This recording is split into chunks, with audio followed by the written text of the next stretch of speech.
Okay, 30 types in 30 days, and this is day number 9. I think we should look at Genesis chapter 25 today, verses 27 and following, this story of Esau and Jacob.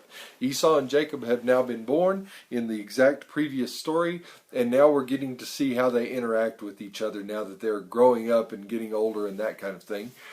Esau is a man of the field. He likes to go out and hunt. He brings home his own food to eat. But in this case, in verse 27 and following, he has nothing to eat. As a matter of fact, he's so famished that he feels like that if he doesn't get something to eat, he's going to die. The story makes clear that that's how he feels in verse 32. So he just feels like he's so hungry he'll die if he doesn't get something. He comes in and Jacob has prepared something to eat. When he looks at it, all he sees is that it's a bowl of red stuff. That's what the text actually says. If we look in verse 30, he sees it as just red stuff. Give me some of that red stuff you made. That's what the Hebrew says. So he doesn't even realize what it is, but he feels like he must have it to eat if he's going to live. Jacob says, sure, you can have some of the red stuff, but the thing is, it's going to cost you your birthright.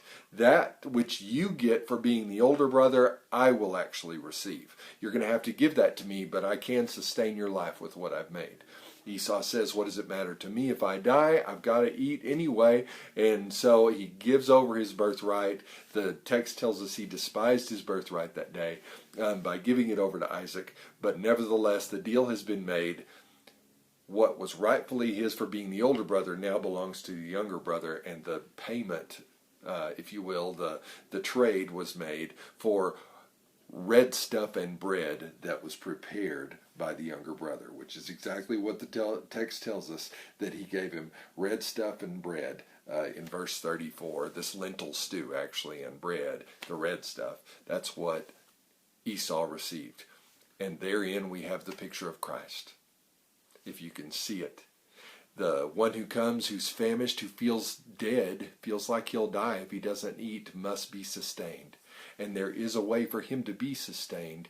It's the younger brother's, what he has prepared. This red stuff and bread is a way for the older one to be sustained. And so even though he doesn't realize what it is that he's even asking for, the way for him to live is with the red stuff and bread that's provided by the younger brother. Sure enough, this is the way that we get to live. The very Lord's Supper that we take in church, represented in this bread and red stuff, this is what gives us the life that we now experience in Him. So another beautiful picture being painted. We'll talk about more later. Thanks.